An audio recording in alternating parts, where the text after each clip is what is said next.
Em letras pretas, projeto financiado pelo Ministério do Desenvolvimento Social através de emenda parlamentar do senador Romário. Logomarcas de produtores, apoiadores e patrocinadores.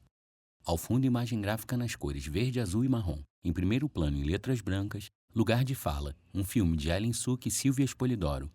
Eu sou Lídia Dias, uma negra linda de 1,70 m, 73 quilos e muita alegria de viver.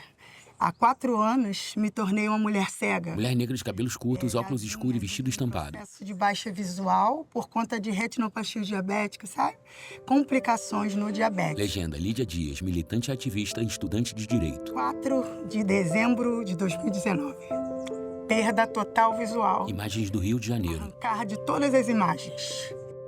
E assim começava uma nova história. O que eu iria fazer com essa nova condição? Cabia a mim decidir, né? Desistir ou prosseguir? Parar ou continuar? Eu acho que foi imprescindível eu ter Sol se pondo no mar. visualizado o sol, o mar, o rosto dos filhos, do esposo, né? Foi uma experiência única. Fotos de Lídia com a família. Guardo na minha memória afetiva, do qual eu sempre fico nutrindo essas imagens. E aí, depois da perda visual, eu comecei a pensar o que eu iria fazer dessa minha nova vida, o que eu iria fazer nessa nova condição. E eu decidi continuar. Colori essa história, acinzentada, escurecida, porém, para mim, eu iria fazer colorida. Eu me preparo para andar as ruas, só que a rua não se prepara para me receber. E um dia, quando eu fui viajar... Foto de Lídia com uma bengala. Pela primeira vez em um ônibus sozinha, eu entrei tremenda de medo. Porém, quando eu saí, gigantesca, sabe? E senti a capacidade e a potencialidade que eu poderia ter, ainda que sem enxergar. A maior superação, voltar a estudar, ainda que sem enxergar. É a forma de estudo, muito visual, anotar, post-it, circular, porque o professor falou isso, vai cair na prova. E agora, o que fazer sem ter essas anotações na mão? Eu tenho gravado as aulas, pergunto de novo e saio dali aprendendo. Eu amo a escrita, a poesia, sabe? E quando eu me tornei mulher cega, analfabeta, bem dizer, porque eu não tinha mais o poder das letras na mão. Então, o braille é um suporte nesse momento da escuridão. Detalhe das mãos de Lídia lendo em braille. Todos nós, né? Grande avançar e para dar continuidade nessa vida. Eu penso assim, é na luta que a gente se encontra. Eu achava que a minha maior luta antes, quando eu era enfermeira, era lutar pelos direitos da nossa categoria, técnica de enfermagem, auxiliar.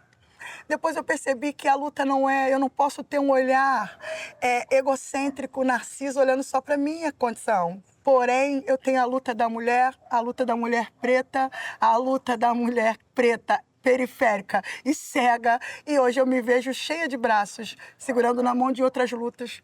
A luta dos que estão fazendo uso de cadeira de roda, que as mulheres no nosso estado, uma maca em todo o estado, para que elas venham fazer seus exames ginecológicos. Eu preciso estar naquele lugar para entender essa dor. Eu preciso ter sido violentada para entender a dor daqueles que sofrem violência.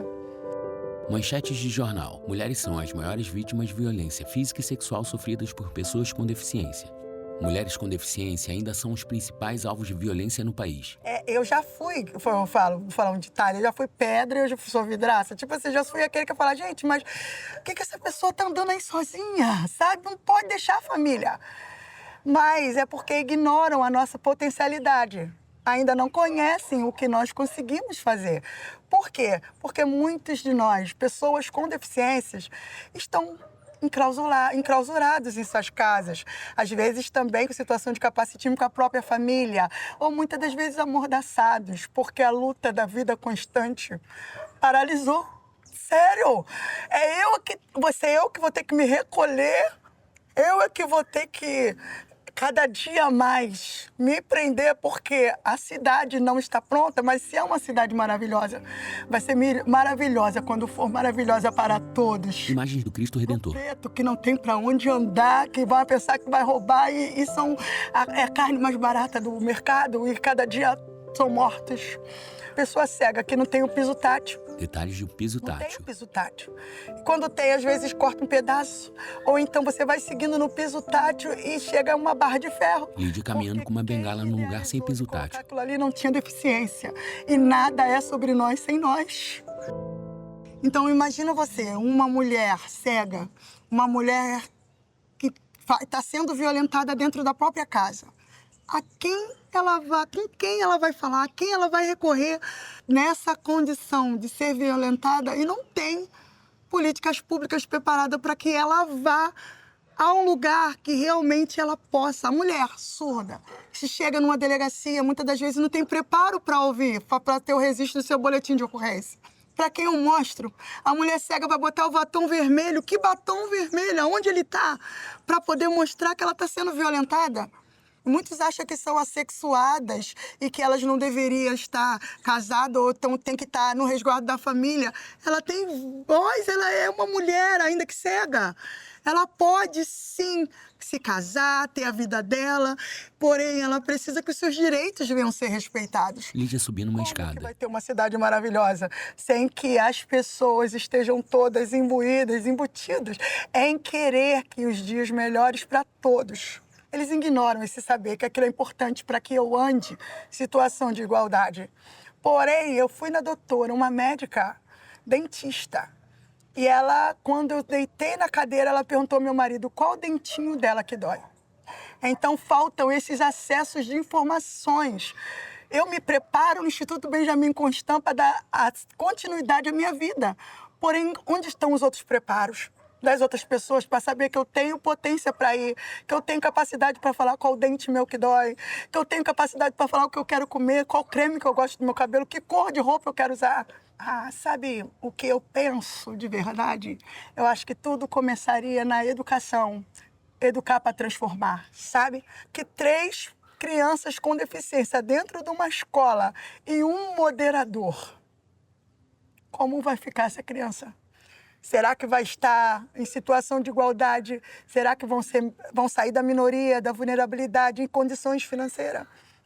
Então, as lutas começam a se criar abraços. A minha luta era uma, mas não tem como ser só minha essa luta, só eu olhando para dentro de mim.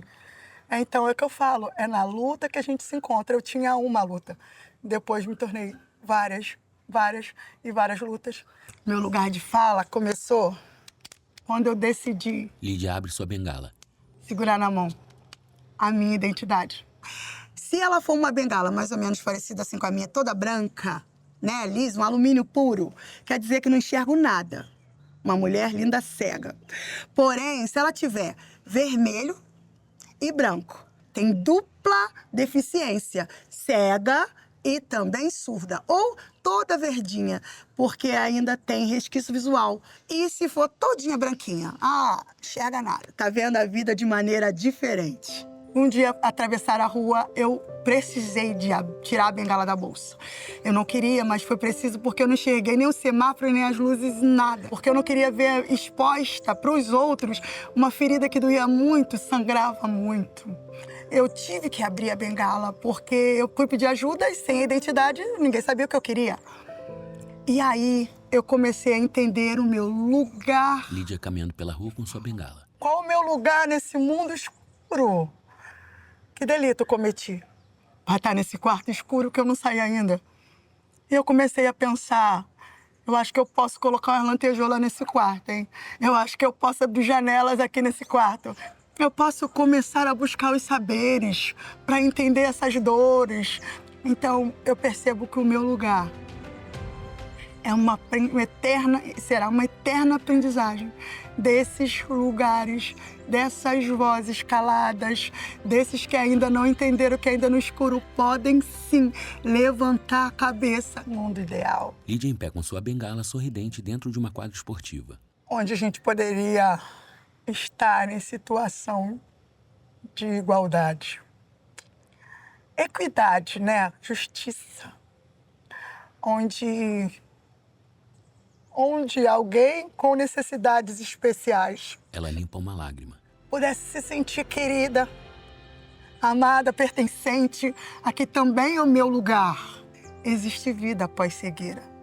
Eu não sou um par de olhos e meu lugar é fazer com que outros também tenham esse olhar. E assim a gente vai construindo uma bonita história. O sol refletindo no rosto de Lídia. Em letras brancas, no Brasil há 18,9 milhões de pessoas com deficiência, 8,9% da população. Tela preta.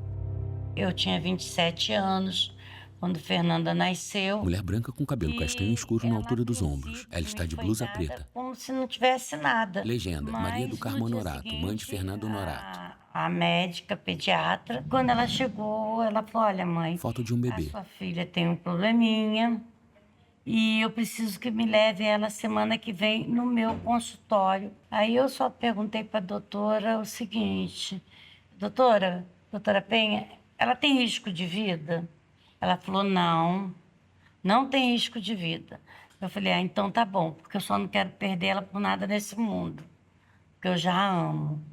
Primeiramente, o meu nome é Fernanda Honorato. Legenda: Fernanda Honorato, primeira repórter brasileira com síndrome de Down. Vocês, sou uma linda jovem branca, tá? Eu estou vestindo hoje uma blusa azul, tô com uma calça bege com sapatinho preto e o meu cabelo é totalmente loiros, altura dos meus ombros. E o meu sinal em libras é a letra F com meu nome, altura dos ombros. Aí naquela época se usava muita palavra excepcional, né? Maria do Carmo E falando. eu cheguei em casa, eu só queria saber o que era síndrome de Down. E as pessoas me explicavam assim, esporadicamente, não sabiam, acho, o conteúdo certo. Eu fui pegar uma enciclopédia médica do lar. E quando eu abri essa enciclopédia, foi a pior coisa que eu ouvi, que eu li. Mal comparando, entre todos os problemas, mal comparando um idiota. Que nunca ia andar, poderia nunca falar, entendeu? Poderia nunca andar. E isso aí me revoltou. Eu lembro que aí eu dei um soco na estante e falei: idiota não vai ser. Foto de Fernanda na infância. Sou a primeira repórter com a síndrome de Down, é reconhecida pelo Ranking Brasil Fernanda como a falando. primeira repórter com a síndrome de Down. Porque o meu programa especial da TV Brasil Foto de Fernanda fazendo uma entrevista. pela inclusão social de pessoas com deficiência. Eu faço um monte de coisas, mas nada me impede de realizar todos os meus desejos. Toda terça-feira eu jogo golfe, aí eu volto para casa. Dia de quinta-feira eu danço a dança cigana e o meu forte mesmo é o samba. Gosto muito de sambar. Imagens de Fernanda sambando. Gosto também de ler um pouco de jornal, gosto de ver jornal, porque é por causa do mundo que anda muito violento. Eu gosto de trazer informações adequadas também para os nossos direitos de igualdade. Bom, tem vários preconceitos que eu já sofri na minha infância. Quando veio a época da escola, foi o pior. Maria do Carmo Fui pra falando. Foz do Iguaçu. Foto de Fernanda na infância e na escola. Aí lá eu também senti muito. Fernanda tinha 5 para 6 anos. E lá ela era apontada como um bichinho na porta da escola. As crianças apontavam e mostravam para os pais. Foto de Fernanda na infância no colo da mãe. Eu saía dali chorando. Todo dia eu saía dali chorando. Capacitismo é preconceito das pessoas Fernanda com algum falando. tipo de deficiência. E nós precisamos combater a não tê-lo mais. E o nosso verdadeiro lema chega de rótulos. Eu quero ser respeitada e valorizada primeiramente, como pessoa, sempre em primeiro lugar, depois que vem a nossa deficiência. Eu nunca podia imaginar que um dia eu ia ser uma repórter. Foto de Fernanda com o microfone na mão. Essa oportunidade. Houve um preconceito, sim, na internet.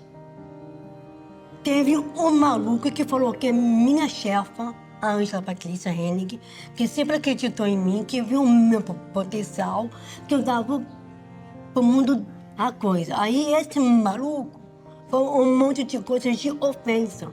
Por que colocaram essa pessoa assim, como se fosse uma doente? Doente eu não sou. Eu estou aqui para abrir portas para outras pessoas me admirarem o meu trabalho. Aí esse maluco falou assim, por que colocaram essa garota como uma repórter?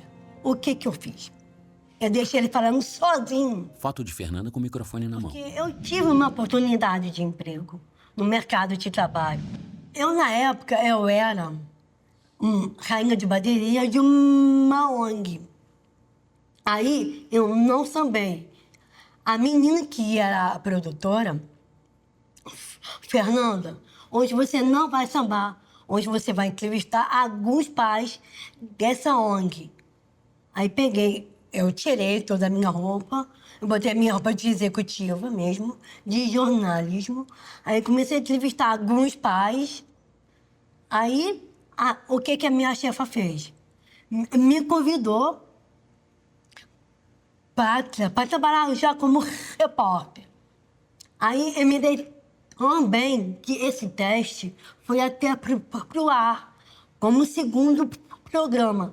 Porque na época da novela Páginas da Vida, do qual eu dei um depoimento, no último capítulo, a minha primeira entrevistada mesmo foi a Joana Macazel, ela e a mãe dela.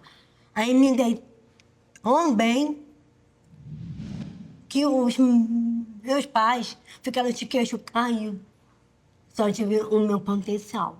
Quando Fernanda nasceu, não existia nem internet. Foto de Fernanda bebê. Então, não tinha como hoje em dia as crianças... Maria do Carmo falando. As pessoas podem estudar numa escola regular, tinha que ser só em escola especial, né?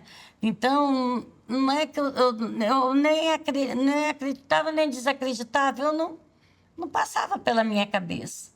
Até que o dia que foram fazer uma entrevista lá em casa com ela e... Foto de Fernanda na infância. Disseram que ela tinha capacidade. Então, eu não gosto muito que fique falando. Fernanda falando. Eu abro as portas para os pais, pessoas que têm filhos com algum tipo de deficiência.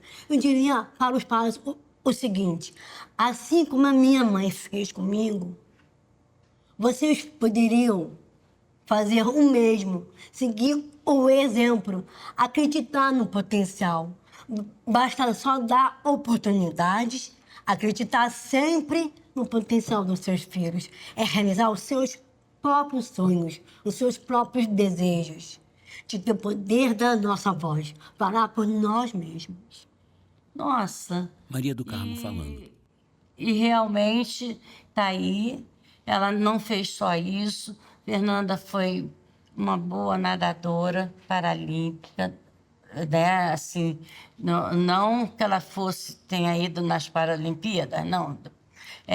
Dentro da Síndrome de Down, né? Ela fazia competições pelo Campeonato Brasileiro da Síndrome de Down.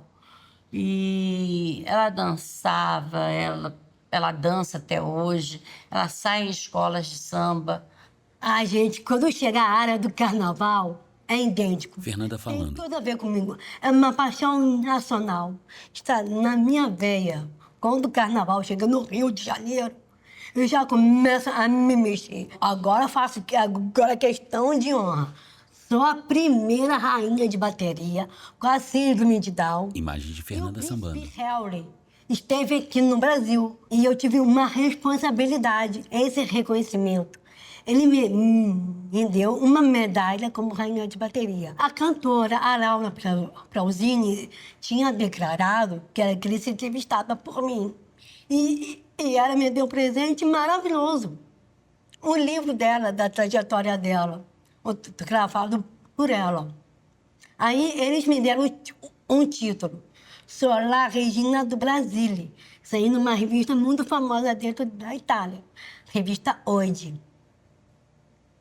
Eu estava entrevistando um amigo meu que tinha autismo. Aí, numa fotinha pequenininha, os meus pais tiraram uma rasquinha.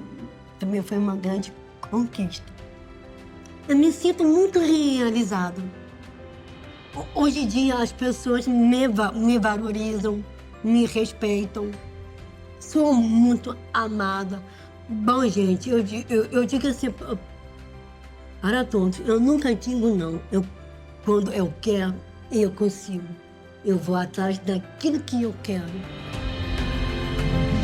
Em letras brancas, 29,2% das pessoas com deficiência estão inseridas no mercado de trabalho, 38,7% no mercado informal. Mulher negra de cabelo cacheado na altura dos ombros, usando blusa branca e falando em libras. Meu nome é Renata Celino e esse é meu sinal. Legenda: Renata Celino, professora bilíngue. Sheila Oliveira Silva, intérprete de libras, voice in Eu off. sou surda, mas eu não nasci surda, eu nasci ouvinte. Foto de Renata com os pais na Meu infância. pai ficava me olhando pequena e eles estavam meio em dúvida porque eu falava algumas coisas, né? Balbuciava, como toda criança faz, que é normal.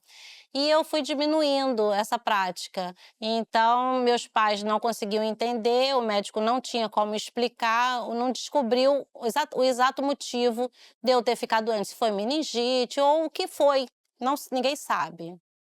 E a minha mãe e o meu pai ficaram muito tristes, né? Porque, poxa, tem um filho surdo. Eles ficaram assim meio que desesperados, eles não sabiam língua de sinais, eles tentavam falar comigo. Foto de Renata na infância na escola. Eles percebiam que eu era muito, muito sozinha e muito calado. Ah, essa menina é deficiente. A professora pensava que eu era deficiente, né? E aí as pessoas ficavam perguntando, né? Para onde a Renata ia estudar? Onde? Minha mãe ficou procurando uma escola, ela conseguiu uma informação sobre uma escola que era maravilhosa, essa aqui, né? O Inosel. E aí pediram para ela, tenta colocar sua filha, só que a dificuldade da nossa vida, a condição financeira dos meus pais não era muito boa, né? E era uma escola particular, uma escola longe, na Gávea. Mas a minha mãe mesmo assim tentou, veio visitar a escola, veio conhecer. E tinha 1.800 alunos aqui, era muita criança, ouvinte, tinha surdo, era tudo misturado. Mas aí, né, o tempo foi passando, não tinha também língua de sinais, era muito oralizado. E aí os meus pais resolveram exigir, e como eu morava muito longe, eles vieram morar mais perto da Gávea, para eu poder estudar aqui no Inosel. E aí eu comecei a frequentar a escola, e aí eu aprendi junto com a fonoaudióloga, com atendimento ao surdo. E com o tempo eu fui aprendendo.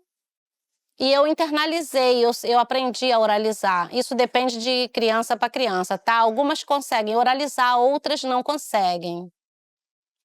Isso depende também da família, de estimular o filho surdo, né? Do pai e da mãe querer aprender língua de sinais. A gente sabe que os pais não têm tempo e que a vida é muito difícil. Como é que eu tinha que agir? Ela falava, você tem que dormir uns 30 minutinhos, depois você vai fazer sua atividade, depois você vai fazer esporte, você vai dormir. Fazia esporte, atividade física. E dentro lá do balé tinha um fonoaudiólogo também. Minha primeira professora era a Mônica Campelo, e ela era fonoaudióloga.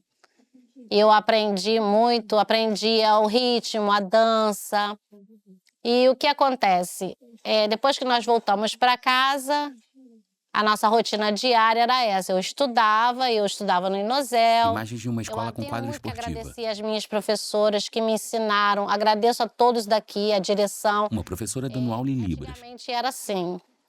E aí, todas as vezes que eu voltava para casa, eu tinha outra rotina, né? Com a minha família. Eu tinha explicadora, porque a minha mãe não sabia falar comigo em sinais, não conseguia me explicar as matérias. E aí eu fui aprendendo muito mais rápido. E eu agradeço muito a minha mãe por isso, né? Porque ela sempre procurou o melhor para mim. Bom, pelo que eu já tenho vivência, Sim. nós temos famílias que são, por exemplo, que colocam, falando para o surdo que ele não pode sair, que protege demais, né? Não, porque o meu filho é surdo, então você não vai para a rua, porque você pode sofrer um assalto, porque você não está escutando barulho, e deixa o filho muito dependente. Mas, por exemplo, e quando é a mulher, é pior, né? Acha que a mulher é mais dependente. Você é menina, você pode ser estuprada na rua, você é surda. E assim, Tá. não tem essa necessidade. O surdo, homem ou mulher, não tem diferença nenhuma. O que eu falo pra mim, eu sempre penso positivo. Por exemplo, eu sempre penso que eu tenho que batalhar, que eu não tenho que ficar acomodada e que eu não tenho que ser fraca. Eu sempre penso que eu tenho que ser forte, porque eu sou capaz como todo mundo. O ouvinte tem problema, o surdo tem problema, nós somos iguais. Isso é bem complicado para explicar, essa palavra deficiente, né? É muito complicado, porque quem colocou essa palavra deficiente é mais política, né? A sociedade é para chamar a atenção. Ela é deficiente, é surdo, é cego, tem problemas de mobilidade e coloca todo mundo nesse mesmo contexto de deficiência. E não, na verdade, não é. Nós somos diferentes, nós temos vários tipos de pessoas. Eu moro sozinha, eu não moro com a minha mãe, eu não sou dependente da minha mãe, eu tenho a minha casa, a minha família. Eu tenho uma filha, eu cuido dela. Né? Nós somos pessoas, nós temos vidas normais. Foto de Renata com sua Por filha. exemplo, se antigamente acontecia muitas discussões políticas porque o surdo não poderia dirigir, porque ele não poderia ouvir. E aí o ouvinte que usa carro, fecha o vidro e coloca a música alta, não é a mesma coisa? Não está ouvindo a buzina. E aí? Ele é ouvinte. Acontece, não é verdade? Então, é igual. E aí, depois de muita discussão, o surdo foi liberado para a direção. Eu acredito que, assim, nós estamos caminhando. Não é uma coisa rápida, não. Aí a gente também usa a estratégia de usar o celular. Antigamente nós não tínhamos isso. Não tínhamos nada disso. O celular, a pessoa falava só e simplesmente a gente ficava como? Você imagina como tá diferente? Melhorou muito. Meu maior desafio um sonho, né? Mas se o Brasil, todos nós tivéssemos em todos os locais acessibilidade, por exemplo, nos hospitais, nas engenharias, em todo lugar, no dentista, imagina, dentro da escola. Esse é um desafio. É um sonho, na verdade, né? Ainda não é realidade. Eu acho que no futuro bem próximo, ou não sei se eu estiver bem velhinha já, eu não sei. Nesse momento, acho que pode acontecer, é um sonho possível. A Libras é a língua própria do Brasil, certo? O mundo, cada país tem a sua própria língua. A língua não é universal. Lá nos Estados Unidos, nós temos a língua de sinais americana, que é o ASL. Aqui no Brasil, nós temos a língua de sinais brasileira, que é a Libras. Você sabe o que significa isso? Posso falar? Eu te amo. Eu te amo. Em letras brancas, eu te amo na tela. Esse sinal, ele é um empréstimo, né? Ele é universal, porque a maioria conhece esse sinal. Quando a gente tem contato em filme, a gente vê em outros lugares que falam esse sinal, um cumprimento. Nós realmente, em 2002, né, nós temos a nossa língua de sinais como língua oficial do Brasil. Isso me enche de orgulho e felicidade. Detalhe de um artigo da legislação. Muito grata. Nossa, eu sou uma pessoa muito feliz. Eu vejo, né, os locais, eu vejo a sociedade. E assim, isso me chama muita atenção, porque os surdos estão acordando, né? Os surdos combinam passeata, de lá em Brasília, para reclamar pelos... Nossa, é um despertar mesmo. Eu vou falar, tá? Eu vou oralizar um pouquinho para vocês conhecerem a minha voz. Eu agradeço os meus pais, porque meus pais sempre cuidam de minha vida. É uma maravilhosa. Foto de Renata com os pais. Eu estudei, me formei em pedagogia. Foto de Renata dando aula. Eu tenho uma filha, uma menina Lita, 4 anos. Foto de Renata com a Minha filha. filha sabe Libras. Arquitetos, vocês profissionais, entrevista, arquitetos intérpretes, arquitetos diretora, arquitetos aqui, arquitetos surdo também capaz, todos. Em letras brancas, a taxa de analfabetismo entre pessoas com deficiência é de 19,5%. Entre pessoas sem deficiência, a taxa é apenas 4,1%. A gente nunca deseja passar por esse momento de dificuldade. Foto de um menino branco E com uma nesse guitarra dia na mão. 11 de outubro de 1999, foi assim o dia mais marcante em toda a minha história, em toda a minha vida. Foto desse menino com a E como família. você falou, foi o dia do meu acidente. Fui levado para o Hospital Miguel Couto. Quando eu cheguei no hospital, Foto de um carro batido. eu lembro que eu escutei o médico falar assim: esse aí, se não morrer, vai ficar tetraplégico. Homem branco de cabelo curto, Aí eu sentado em tava uma de olho cadeira de fechado, rodas. Eu lembro que eu abri o olho e fechei e pensei comigo assim: tá amarrado em nome de Jesus. Legenda Fabinho Fernandes, Aí eu Instituto fui Novo fazer Ser. cirurgia, sala de cirurgia, e quando eu voltei praticamente morto, em cima da maca. E o médico virou pro meu pai e falou assim: olha, de hoje seu filho não passa, não tem mais nada o que a gente possa fazer por ele. Só que ao mesmo tempo que meu pai o médico falava isso pro meu pai lá fora, eu começava a pedir a Deus para ficar lá dentro. Eu sei que o que aconteceu comigo Foto de Fabinho jovem numa foi moto. única e exclusivamente minha, porque eu tava levando uma vida, vamos dizer assim, desregrada. Eu não tava dormindo, eu não tava respeitando o sono, o descanso. Eu só queria trabalhar, eu trabalhava durante o dia, trabalhava durante a noite. E aquilo ali foi o que me levou. Às vezes tem gente que não acredita, mas eu não tive 5 segundos de depressão. Porque eu entendi a minha missão, eu entendi o que Deus tinha para minha vida. Foto do Cristo Eu Redentor. sabia que Ele ia me ajudar a passar por todos esses momentos. Não mudou nada. Foto de Fabinho na cadeira de rodas no Cristo Redentor. A minha alegria era em pé e agora ela é sentada. Foto de Fabinho jovem abraçado a um amigo. Foto de Fabinho na cadeira de rodas cercado de Dia a pessoas. dia, no início ele foi assim, eram os momentos que eu tinha para poder aprender a fazer as minhas coisas. E a minha lesão é uma lesão de tetraplegia.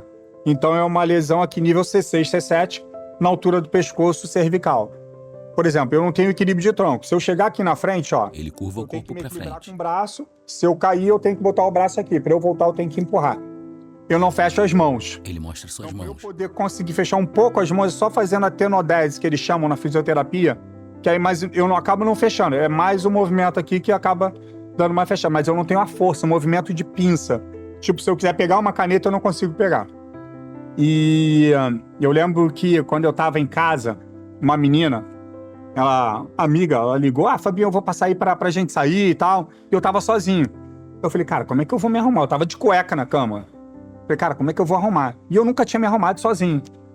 Aí eu falei: mas eu vou fazer. Aí eu consegui passar pra cadeira, fui no armário, peguei calça e tal. Peguei as calças mais fáceis, que eram de elástico naquela época, eu não conseguia me arrumar direito. E aí coloquei tênis e tal, e eu consegui me arrumar. Consegui colocar a calça puxando. Eu tenho uma prateleira aqui desse lado. Como eu não tenho equilíbrio de tronco, eu puxo aqui na prateleira e meu corpo gira, eu vou puxar na calça. E aqui desse lado eu uso a cadeira de rodas. Então eu faço a força aqui e vou puxando. E vou fazendo pra lá e vou fazendo pra cá. E vou puxando e vou botando. Quando eu tô sozinho, eu consigo me arrumar. Colocar toda a minha roupa, colocar tênis, meia. E tem uma coisa muito legal, que é uma técnica que eu desenvolvi, que acho que é até legal, acho que dá até para mostrar aqui. Ele puxa sua perna esquerda e a deixa cruzada. Desenvolver essa técnica aqui, Tira os que eu tênis. ensino para muitos amigos que são cadeirantes. Tira a meia. Tirar é fácil, né? Agora imagina você. Você não fecha a mão. Se eu quiser puxar a meia aqui, eu não vou conseguir puxar, porque ela vai cair, tá vendo? Qualquer coisa, se der um vento aqui, ela já vai cair. Ele segura a meia Aí com eu uma das desenvolvi mãos. essa técnica aqui, que eu faço assim, ó. Aqui. Bota o elástico da meia na Eu boca. boto a minha mão aqui dentro. Bota a mão dentro da meia. Ajeito a meia, não tem chulé, boto o pé aqui e faço isso. Ele usa a boca para facilitar a abertura da meia. E foi uma técnica, e aí eu consigo colocar a meia. Bota a meia. E a minha maior superação foi o dia que eu me tornei o primeiro tetraplégico do mundo a saltar de paraquedas sozinho. Foto de Fabinho se preparando Ali para foi saltar de assim, paraquedas. O topo foi a gravação pro Domingão do Faustão. Já era um sonho que eu queria realizar. Mas estava difícil porque muita gente ficava, cara, como é que esse cara vai fazer isso? Saltar de paraquedas sozinho, ninguém nunca fez isso. E eu falava, cara, se ninguém nunca fez, eu vou fazer. Então eu assumi esse protagonismo e vou fazer. E comecei a intensificar mais na fisioterapia, na musculação, principalmente os movimentos que eu ia executar no salto. Ali foi o dia. E quando eu consegui... Foto de Fabinho com amigos cadeirantes. Eu consegui pousar, foi assim, uma festa total. E eu me tornei o primeiro tetraplégico do mundo a saltar de paraquedas sozinho. Então isso foi a nível mundial. E isso mostra, né, que a gente consegue fazer aquilo que a gente quer. Se o nosso sonho for o sonho de Deus para a nossa vida, a gente vai conseguir executar. Eu sou cadeirante e eu sei o que eu passo no meu dia a dia. Você não é cadeirante. Você não sabe aquilo que eu passo no meu dia a dia. Fabinho de cadeira de roda nas ruas. Você não entende o que eu preciso. Você não entende dos meus direitos. Então, acaba muito assim.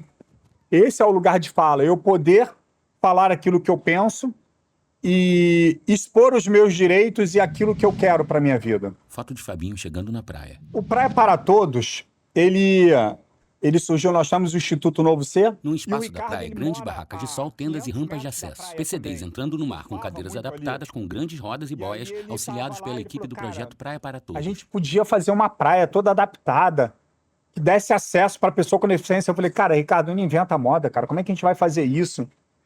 Aí começou-se a pesquisa. Ricardo começou a pesquisar um monte de lugar e a gente começou a ver. Eu falei, caraca, na Austrália tinha a cadeira anfíbia. Em Portugal tinha a esteira, que é essa que a gente utiliza hoje no projeto. Mas não é só ali a praia, tem todo o entorno. E quando a gente vai colocar o projeto em alguma praia, a gente leva esse checklist. Saber se tem vaga. Vários cadeirantes chegando na praia.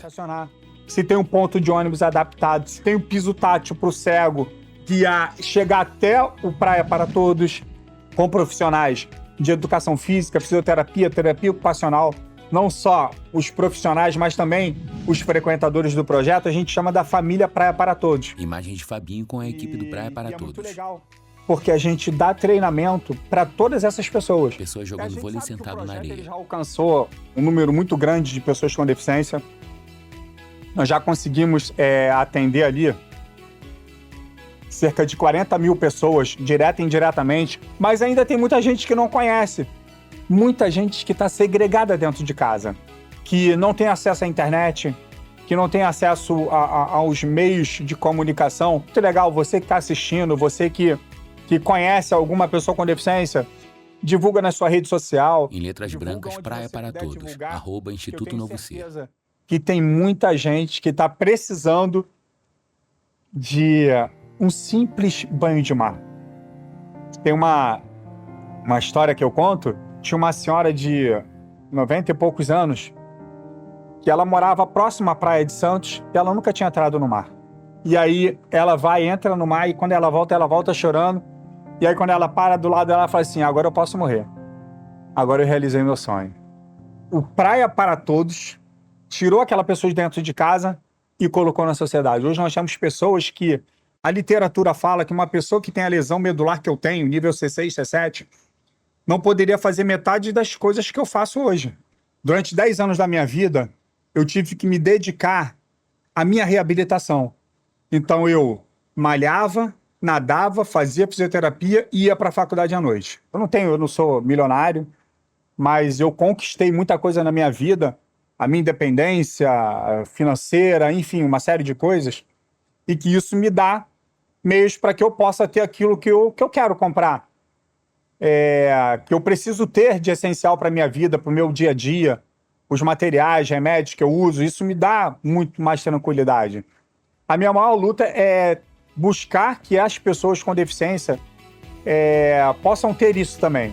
O exemplo, ele arrasta, ele muda, que eu tenho certeza que você não vai abrir, você vai escancarar as portas e essas pessoas também vão passar pelo mesmo caminho que você passou.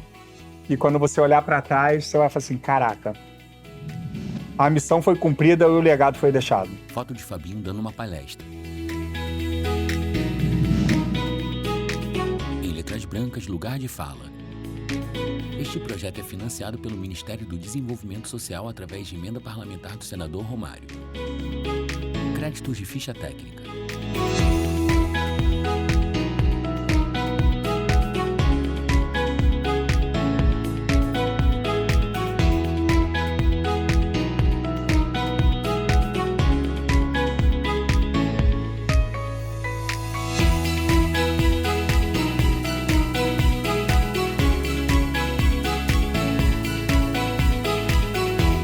Créditos de agradecimentos.